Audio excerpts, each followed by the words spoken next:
5월에는요, 오늘은 좀 날이 흐리고 비가 오고 하지만 평소에 이제 가로수에 꽃이 피고 하늘도 덥고 맑고요. 또 보니까 5월에는 어린이날도 있고 어버이날도 있고 스승의 날도 있고 풍년에는 부부의 날, 5월 21일이 부부의 날이죠.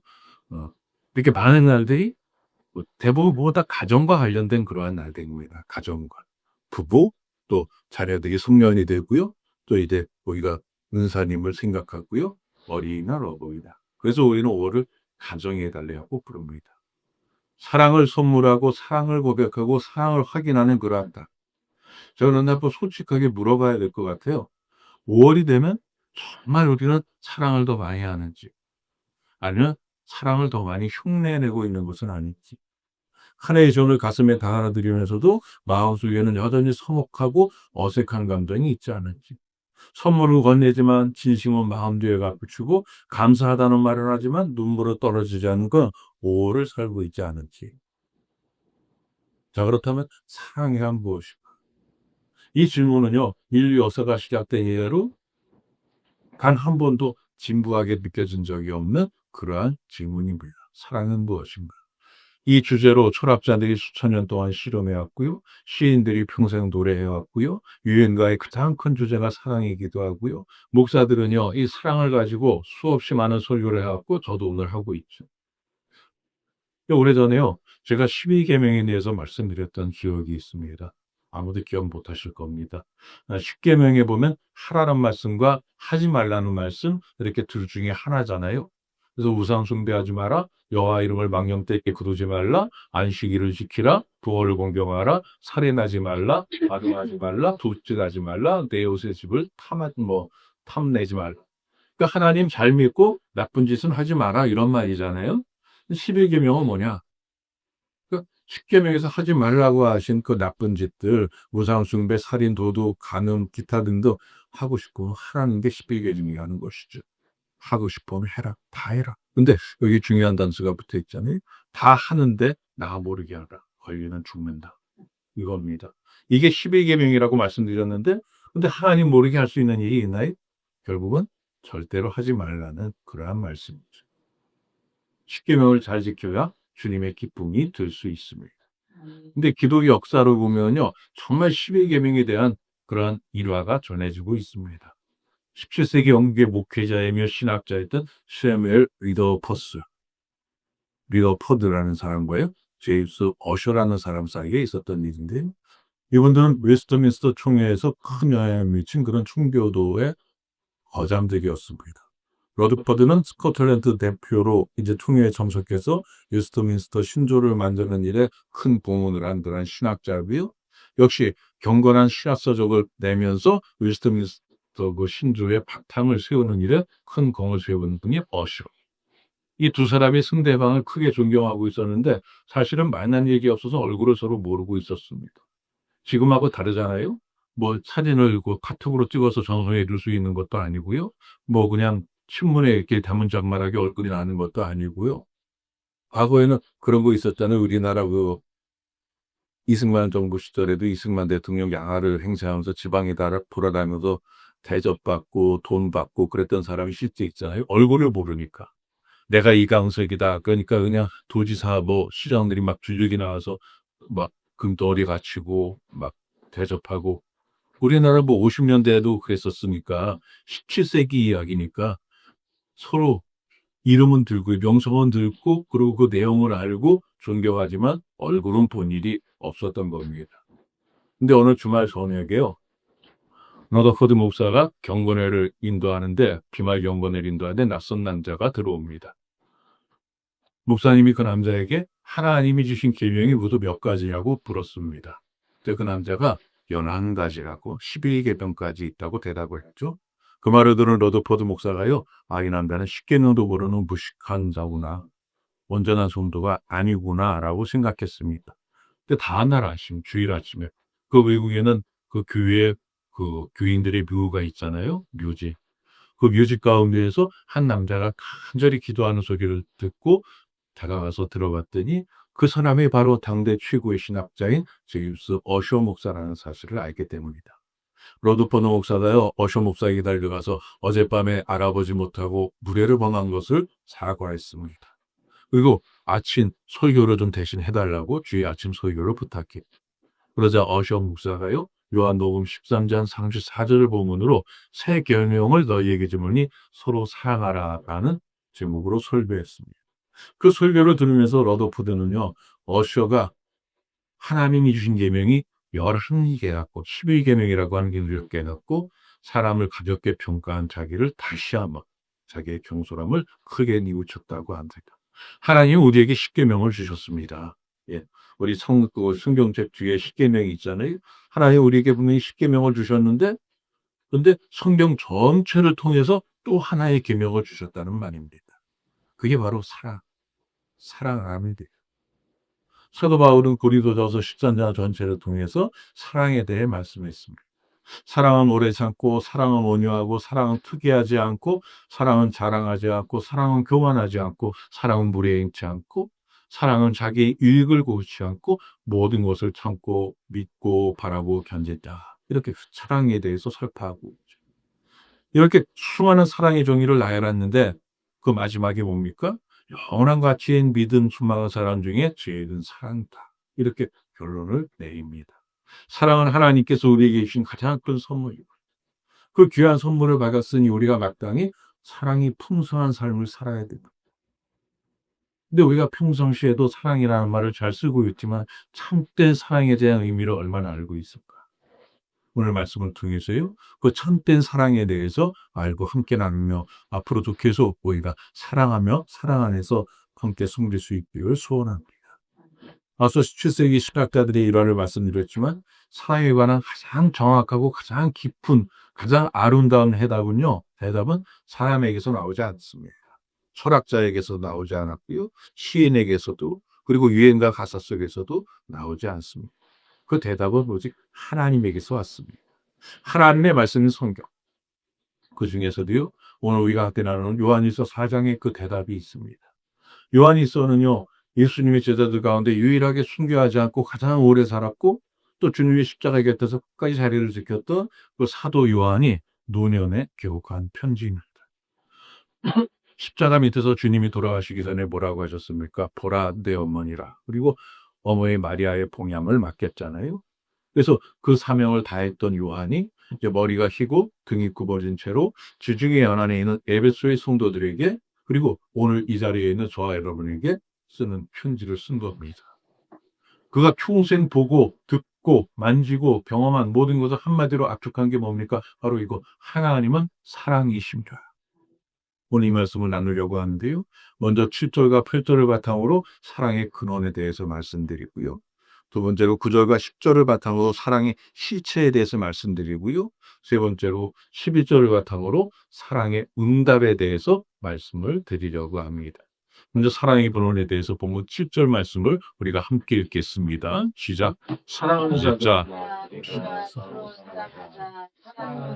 escape한 시기 사랑이 하나님으로부터 나서 하나님을 알고, 이 짧은 한 구절의 말씀 안에요 엄청난 진리가 담겨 있습니다. 요한은요, 사랑이 인간의 감정에서 기원했다고 말하지 않습니다. 사람 진화의 선물도 아닙니다. 종족 보존 본능의 어떤 그런 부산물도 아니고요. 도파민 분비 현상이라고도 하지 않습니다. 요한은 사랑이 하나님께 속한 것이라고 선언합니다. 속한으로 번역된 헬라어 원어는요, 무엇으로부터 무엇에서 나온 이런 뜻입니다. 거기 있다는 거죠. 사랑은 하나님으로부터 흘러나온 영적 상물입니다. 사랑의 원천이 하나님이라는 뜻입니다. 강물의 발원지가 어디냐를 찾아보면 찾아가다 보면 되게 성급되게 성물에서부터 이렇게 발원하듯이요. 우리가 경험하는 모든 사랑, 즉 부부의 사랑, 부모에 대한 자녀의 사랑, 자녀에 대한 부모의 사랑, 친구의 우정, 세지진의 어떤 사랑, 모든 어떠한 종류의 사랑이라도요, 그 사랑이 정확한 욕정이 아닌 순수하고 진실한 사랑이라면요. 부부 사이에도 그렇죠. 순수하고 진실한 사랑. 그럼 그 사랑을 거슬러 올라가게 되면 반드시 하나님께 이르게 된다는 의미입니다. 이게 왜 중요합니까? 사랑의 주소가 어디냐에 따라서 그 사랑의 지속성과 그 사랑의 방향성이 결정되기 때문입니다. 만약 사랑이 인간의 감정에서 나온 것이라면요, 감정이 식으면 사랑도 끝나고 맙니다. 뭐 일방적으로 마음에 든다고 쫓아다니는 스토킹하고 뭐 이러는 건 하나님이 주신 사랑이 아니잖아요. 인간의 감정에서 나온 것이죠. 헛된 것이죠. 만약 사랑이 이해관계에서 나온 것이라면 그 이해관계가 있어되면 사랑도 사라집니다. 그러나 사랑이 하나님께 속한 것이라면 하나님이 변하지 않으시는 한 그 사랑도 변하지 않습니다. 그런데 하나님은 절대로 변하지 않는 분이잖아요. 가정의 달에 우리가 진정으로 드시게 해야 될 것이 바로 이겁니다. 아내가 남편을 사랑하는, 남편이 아내를 사랑하느니, 자녀가 부모를 공경하느니, 부모가 자녀를 품는 이 모든 힘의 원천이 어디에 있습니까? 바로 하나님께 있다는 사실을 믿어야 합니다. 우리 안에 있지 않습니다. 우리는 사랑을 승산하는 게 아니라 하나님으로부터 사랑을 공급받는 겁니다. 이 사실을 잊을 때 가정은 사랑의 공동체가 아니라 의무의 공간이 되고 맙니다. 8절 말씀은요, 상고는 더 나아갑니다. 사랑하지 아니하는 자는 하나님을 알지 못하나니 이는 하나님은 사랑이십니다. 이 말씀 후반부가 오늘 본문의 핵심 용제잖아요. 하나님은 사랑이십니다. God is love. 이 선언은 성경 전체에서 하나님의 본질을 가장 압축적으로 표현한 문장 가운데 하나입니다. 근데 여기서 우리는 이 말씀의 의미에 주의를 기울여야 됩니다. 요한의 말씀은 사랑은 하나님이다가 아니라 하나님은 사랑인가. 완전하는 거 아닙니다. 그 말이 그 말 같지만 아주 큰 차이가 있습니다. 문장의 주어가 사랑이 아니라 하나님이라는 겁니다. 이 말씀은요, 하나님의 존재 방식, 하나님의 본성, 하나님의 성품 자체가 사랑이라는 뜻입니다. 이 비교해 보면 이해가 쉬운데요. 요한일서 1.5절에 하나님은 빛이시다라고 하시거든요. 이 말씀은 하나님의 성품이 빛처럼 완전히 순결하고 투명하다는 뜻입니다. 요한복음 4장 24절을 보면 하나님은 영이시다라고 하거든요. 하나님의 존재 양식이 영적이라는 뜻입니다. 마찬가지로 하나님은 사랑이시다라는 것은 사랑이 하나님의 본질적 속성인 것을 선언하는 겁니다. 하나님이 사랑을 하신다는 것이 아니라 하나님이 그냥 그 하나님 자체가 살아나는 겁니다. 이 말씀을 잘 묵상해 보세요. 하나님과의 관계가 끊어지면 사랑의 원천에서 끊어지고 하나님과의 관계가 회복되면 사랑의 원천에 다시 연결된다는 그런 의미입니다. 교회나 가정에서 내가 사랑이 메말라한다고 느낀다면 그것은 공동체, 교회 공동체나 가족들 간에 이루어지는 관계의 문제가 아니라 물론 그런 문제도 있지만 그보다 먼저 사랑의 원천이 하나님과의 관계가 문제일 수 있다는 겁니다. 저 전반부의 말씀도 중요하거든요. 사랑하지 아니하는 자는 하나님을 알지 못하나. 요한은 여기서 놀라운 역설을 지시합니다. 하나님을 안다는 것은 지식의 문제가 아니라 사랑의 문제라는 겁니다. 아무리 성경을 많이 읽고 아무리 신앙적인 교리를 잘 알고 아무리 예배에 빠짐없이 참석한다고 해도요. 사랑을 하지 않는다면 하나님을 알지 못하는 것이라는 말씀입니다. 그래서 제가 가끔 뭐 제자훈련이라든가 가로막게 성경 공부 이런 거에 대해서 제가 부정적으로 이야기하는 이유가 그겁니다. 지식만 키워주는 겁니다. 인성은 변하지 않습니다. 인성은 변화시키지 못하고 그냥 지식만 키워주는. 사랑을 하지 않는다면 하나님을 알지 못한다는 이것은 심각한 경고입니다. 신앙의 외형이 아니라 사랑이라는 실질로 우리 하나님 지식을 점검해라 그겁니다. 사랑이라는 실질. 그래서 이제 사랑의 실체에 대해서 알아보면요. 본문 9절 말씀을 우리 함께 읽겠습니다. 자, 하나님의 사랑은 우리에게 이렇게 나타난 바 되었으니 하나님이 자기의 독된 자를 세상에 보내심을 그로 말미암아 우리를 살리려 하심이라네. 이 말씀에서 중요한 단어가 몇 개 있는데 나타난 바 되었으니 먼저 봅니다. 나타난 바 되었으니 헬라어 언어로 보면 드러내다, 가시적으로 나타내다, 보이도록 만든다. 이건 의미를 갖고 있는데요. 하나님의 사랑은 관념에 머물지 않는다는 겁니다. 추상용사로 남아있는 게 아니라는 겁니다. 역사 속에서 사건으로 나타났습니다. 특정한 시간, 특정한 장소, 특정한 인물을 통해서요. 눈에 보이는 방식으로 드러났습니다. 하나님은 나는 너희를 사랑한다라고 말씀만 하지 않으셨어요. 말은 하기 쉽잖아요. 우리도 얼마나 말을 많이 합니까? 근데 그 사랑을 행동으로 옮기신 겁니다.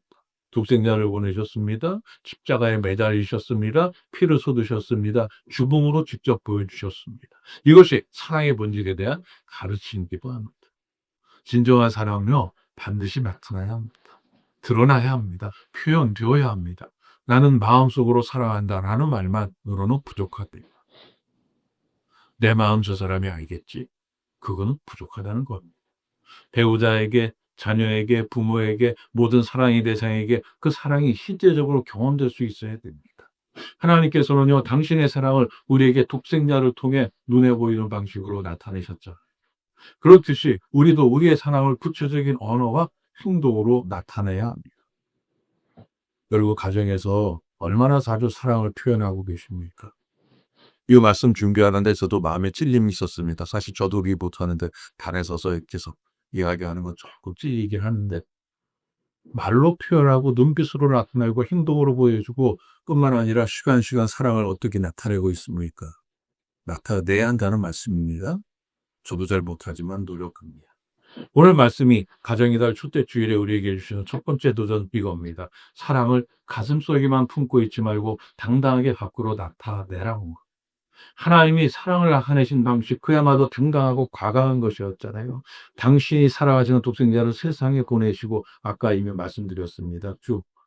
여기서 독생자로 번역된 헬러어가 오직 하나의 유일한 이런 의미입니다. 하나님에게는 대체할 수 있는 아들이 없었습니다. 두 번째 아들도 없었고요. 삼위일체 하나님의 아들 단 한 분뿐, 완전히 하나이신 그 아들을 세상에 보내신 겁니다. 요한복음 3장 16절 보세요. 함께 읽어봅니까? 하나님이 세상을 빛처럼 사랑하사 독생자를 주셨으니 이는 그를 믿는 자마다 멸망하지 않고 영생을 얻게 하려 하시니라. 자, 그 몇 년 이상 예수 믿은 성도라면 이 구절은 다 암송하잖아요. 그러니까 오히려 감동이 덜할 수 있습니다. 늘 암송하니까 그냥 별 의미 없이 암송하는. 잠시 눈을 감고 정말 이 장면을 상상해 보세요. 그리고 묵상해 보세요. 하나님이 이 세상을 바라보고 계십니다. 죄로 물든 세상, 하나님을 저버린 세상, 그 하나님을 조롱하고 십자가에 못 박을 정도로 강박하고 사악한 세상. 그 세상을 향해 하나님은요, 가장 소중한 것, 가장 사랑한 것을 내어주시는 겁니다. 독생자를 주셨습니다. 이게 사랑의 희생입니다. 사랑은 언제나 무언가를 포기하는 것을 요구합니다. 하나님은 당신에게 가장 소중한 것을 포기하심으로 우리를 향한 사랑을 증명하셨습니다. 부모가 자녀를 위해 잠을 포기하고 자신의 꿈을 뒤로 미루고 편안함을 내려놓는 게 사랑입니다. 어제 저녁에요, 집에 갔는데 저까지 이제 오전에 병원 신방하고요, 우리 교회하고 가까운 그 수정교회 교회 목사님이 갑자기 온몸에 막 제 마음속에 굉장히 두려워서 기도 많이 하는데 오들오들하고 붓고 부종이 막 심해지는 이 몸의 이상이 지금 열흘 가까이 계속되고 있었어요. 병원에 입원해 있어서 어제 오전에 다른 목사님 몇 분과 갔다가 왔습니다. 그리고 이제 그 전도 어디 주보 만들어가지고 갖다 이제 꽂았습니다. 아무도 안 왔지만 그래도 꾸준히 할 겁니다. A 플러스하고 성동타운하고 다 꽂고요. 그리고 이제 예배 준비 다 끝나고요. 그리고 집에 갔더니 저도 많이 피곤했는데 할 일이 또 있잖아요. 그래서 컴퓨터 켜놓고 일을 하는데 추가 그럽니다. 삼겹살도 구워놓으라고. 아들이 오랜만에 오니까 주라고 삼겹살을 사왔는데 아들이 온다는 소식이 이제 연락이 왔는데 구워놓으라는 겁니다. 솔직히 말하면 좀 귀찮았습니다. 나에 대해 할 일이 있어갖고 시간이 좀 그랬습니다. 집에 와서 뭐 먹으라 그러지 못해. 아니 배고프대. 그 말에 바로 일어나서 제가 벗습니다. 제 손 왜 안 거냐? 제가 punch다리 같습니다. 많이 아파서 파스 붙이고 약발을 그러고 잘 좀 죄롭게 걷지 못해요. 그래서 부었습니다. 저도 할 일이 있고 몸도 피곤하고 귀찮고 하지만 아들이 배고프다는 이야기 듣고 바로 일어나서 출발을 해놨습니다. 사랑은요, 서로 자기의 힘듦, 자기의 피곤함, 고단함, 자기의 귀찮음 이런 것을 다 내려놓고 상대를 위해서 먼저 하는 것. 배우자를 위해 자신의 고집을 내려놓고 자존심을 낮추고 먼저 용서를 구하는 그게 사랑. 하나님 먼저 그 사랑의 길을 보여주셨던 겁니다. 10절 말씀이 오늘 본문의 핵심입니다. 함께 읽어봅니다. 사랑은 여기 있으니 우리가 하나님을 사랑한 것이 아니요 하나님이 우리를 사랑하사 우리 죄를 속하기 위하여 화목제물로 그 아들을 보내셨습니다. 사랑은 여기 있어요. 오늘 말씀 제목이잖아요. 이 말씀을 묵상할 때마다 주님의 은혜가 더해져 느끼게 됩니다. 사랑은 여기 있어요. 마치 요한이 이 말씀을 하면서 손가락으로 그거를 가리키는 것 같습니다. 봐, 사랑 여기 있죠. 또 가리키는 곳이 어디입니까? 바로 하나님의 선제적인 모도. 아까 말씀드렸다. 그러니까 우리가 하나님을 사랑한 것이 아니요. 이 핵심입니다. 사랑의 방향이 우리에게서 하나님으로 간 게 아닙니다. 하나님에서 우리에게로 온 거죠. 사람들은 사랑을 성취하는 것으로만 이해하려고 합니다. 내가 이만큼 사랑했으니까 이만큼 받을 자격이 있다. 그러나 하나님의 사랑은 그러한 자격과 전혀 무관합니다. 로마서 5장 8절 이것을 가장 명확하게 말씀하는데 보세요. 우리가 아직 죄인 되었을 때 그리스도께서 우리를 위하여 죽으심으로 하나님께서 우리에 대한 자기의 사랑을 확증하셨느니라. 우리가 선해졌을 때, 우리 신앙이 깊어졌을 때, 우리가 세상에서 많이 섬기고 봉사를 많이 했을 때 그런 때가 아닙니다. 우리가 여전히 죄인, 여전히 하나님을 외면하고 있을 때, 여전히 자기 중심으로 살고 있을 때, 바로 그때 그 하나님은 사랑을 확증하셨습니다. 확증은 확실한 증거잖아요. 말이 아니라 사실로 보여준 십자가가 그 증거입니다. 10절에서 사도 요한이 사용하는 또 하나의 중요한 단어는 화목제물인데요. 화목제물이 있죠. 화목제물로 그 아들을 보냈습니다. 화목제물은 하나님의 진노를 달래고 죄의 형벌을 대신 담당하는 제물을 뜻합니다. 예수님이 우리의 죄를 대속하기 위해서 화목제물로 보내주셨다는 겁니다. 이게 바로 복음의 핵심이죠. 우리가 받아야 할 심판을 예수님이 대신 받으신 겁니다. 우리가 짊어져야 될 죄의 무게를 예수님이 십자가에서 떠맡으신 겁니다. 여기에 사랑의 진짜 정의가 있습니다. 뭡니까? 사랑은 자기 희생입니다. 선제적인 행동이면서 자기 희생. 어떠한 조건도 없이. 또 사랑은 구체적인 겁니다. 하나님은 이 모든 것을 십자가에 확실하게 보여주셨습니다. 부부 사이에서요, 먼저 사랑받을 자격이 생기는 그때 스파링이 주겠다 이런 논리가 있다면 그것은 하나님의 사랑의 방식이 아닙니다. 아이가 말을 잘 들을 때만 칭찬하고 말을 안 들을 때는 차갑게 대하겠다라는 방식도 하나님께서 보여주시는 사랑의 방식이 아닙니다. 하나님은 우리가 여전히 죄인일 때 먼저 사랑하셨습니다. 그것이 바로 기독교 사랑의 원형이자 모범이라는 사실을 분명히 알아내야 됩니다. 11절 말씀 볼게요. 우리가 아직 사랑하는 자들아 하나님이 이같이 우리를 사랑하셨은즉 우리도 서로 사랑하는 것이 마땅하도다. 아멘. 요한은요 4장을 사랑하는 자들아라는 구절로 시작됩니다. 이 구절이요 1절에 7절에 11절에 반복되고 있습니다. 사랑하는 자고요. 단순한 인사말이 아닙니다. 요한 자신이 독자들을 사랑하는 자로서 이 말씀을 하고 있다는 선언입니다. 가르침 이전에 사랑이 먼저라는 뜻입니다. 우리도 서로 사랑하는 것이 마땅하다. 여기서 마땅하다라는 표현이 핵심인데요. 헬라 원어로 보니까 빚지고 있다, 무엇해야 하다 이런 뜻입니다. 하지만 이 표현은 차갑고 딱딱한 그런 법적인 의무를 의미하는 게 아닙니다. 오히려 은혜를 받은 자의 자연스러운 발음을 말하는 겁니다. 이렇게 생각해 보세요. 누가 내 목숨을 구해줬으면요, 그 사람에게 감사해야죠. 감사만 하면 됩니까? 말로만 하는 감사가 아니라 어떻게든 은혜를 갚으려는 마음이 자연스럽게 생겨나는 것이죠. 그게 마땅한 겁니다. 만약에 누가 내 목숨을 구해줬는데도 전혀 그에게 은혜 갚을 생각이 일어나지 않는다. 그럼 그런 사람은 인성이 좀 문제가 있는 사람이죠. 하나님의 성품을 갖지 못한 사람이죠. 예. 억지로 두려움 때문이 아니라 하나님이 우리를 이렇게 사랑하셨으므로 당신의 아들 내주기까지 사랑하셨으므로 우리도 하나님을 사랑해야 되는데 하나님이 당신만 사랑하지 말고 이웃과도 서로 사랑하라고 말씀하셨잖아요. 그러니까 우리도 서로 사랑하는 게 마땅한 겁니다. 크리스찬의 사랑은 율법적 의무가 아닙니다. 서로에게 받은 은혜가 흘러넘치는 거죠. 하나님으로부터 받은 사랑이 우리 안에 넘쳐서 이웃에게, 가족에게, 형제에게 흘러가는 겁니다. 이게 정말 건강한 그리스도인의 삶의 모습이죠. 이러한 맥락에서 볼 때 11절에는 놓치지 말아야 할 또 하나의 단어가 있는데요. 보니까 이같이입니다. 하나님이 이같이 우리를 사랑하셨습니다.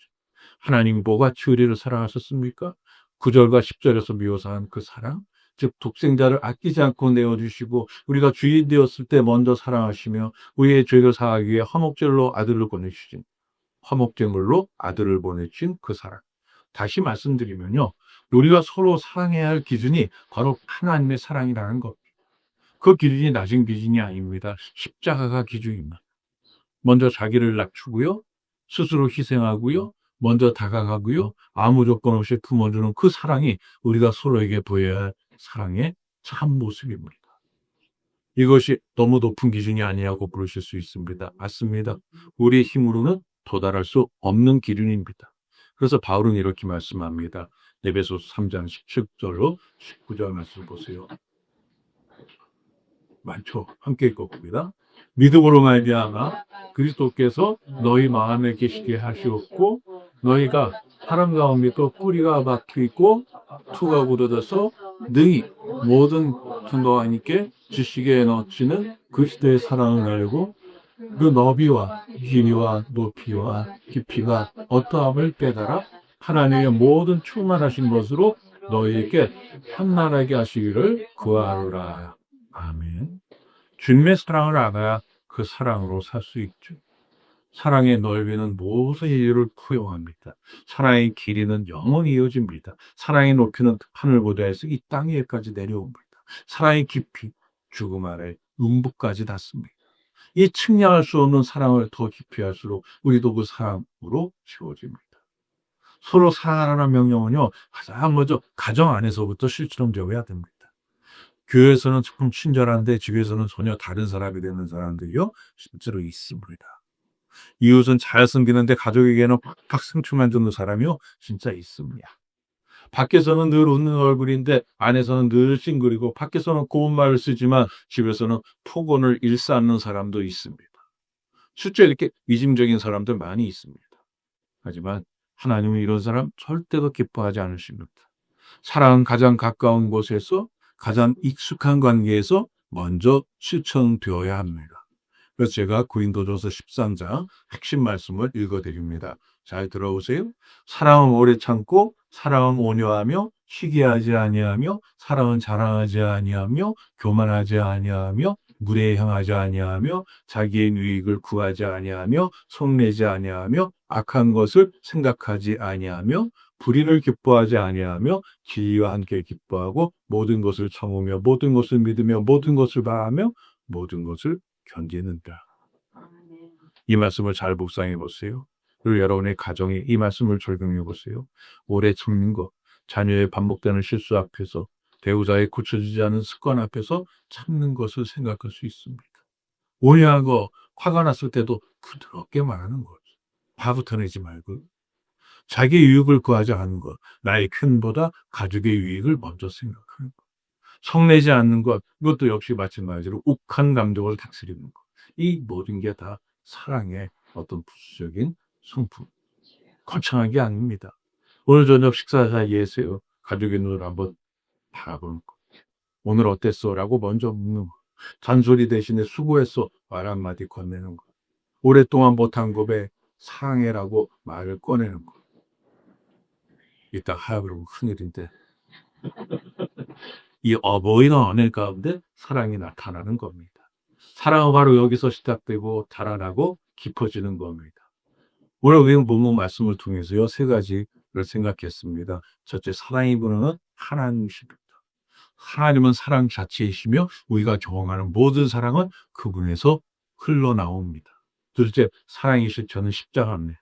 하나님은 우리가 스스로 해결할 수 없는 죄의 굴레 안에 갇혀 있을 때 독생자를 화목제물로 보내주셨습니다. 이렇게 하나님의 사랑을 확증하셨습니다. 셋째, 사랑의 응답은 서로 사랑하는 법입니다.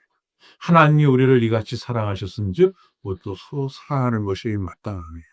가정에다 첫째 주의에 외롭게 한 가지 질문을 드리고 싶습니다. 오늘 예배를 마치고 식사를 마치고 교회 문을 나선 후에 누구에게 사랑을 나타내시겠습니까? 마땅에게 전화를 한번 해볼 수도 있고요. 뭐 또 어떤 가정에 돌아와서 또 그럴 수도 있고요. 어떤 사랑을 나타내는 그러한 삶이 중요하다는 거죠. 하나님은 사랑을 가시적으로, 역사적으로, 구체적으로 나타내셨습니다. 우리의 사랑도요, 가시적으로, 구체적으로 나타나기를 원합니다. 요한이 이 편지를 쓸 때 노인이었다고 했잖아요. 예수님의 제자들 이미 모두 다 순교했습니다. 바울도 없고요, 베드로도 없습니다. 코로나와 모사도 요한이 100세에 가까운 나이에 교회에 나와서 이 한마디를 반복했다고 전해집니다. 어린 자녀들아, 서로 사랑해라. 제자들이 묻습니다. 선생님, 왜 계속 그 말씀만 하십니까? 요한이 이렇게 대답했다고 합니다. 그게 주님의 계명이기 때문이다. 그것만 지키면 충분하다. 그것만 지키면 충분하다. 주님의 계명입니다. 그것만 지켜도 충분합니다. 어렵고 복잡하게 생각할 필요 없습니다. 오늘 가장 가까운 사람에게 가장 단순한 방식으로 사랑을 나타내 보세요. 그게 하나님의 사랑에 대한 우리의 응답이며 가정을 회복하고 우리의 인간관계를 회복하는 첫걸음이며 세상을 향한 가장 강력한 복음입니다. 사랑은 벽이 있습니다. 주님이 주신 십자가 위에 있습니다. 그리고 이제 우리 안에 반드시 있어야 합니다. 우리의 가정 안에, 우리의 언어 안에, 우리의 행동 안에 그 사랑이 담겨 있어야 됩니다.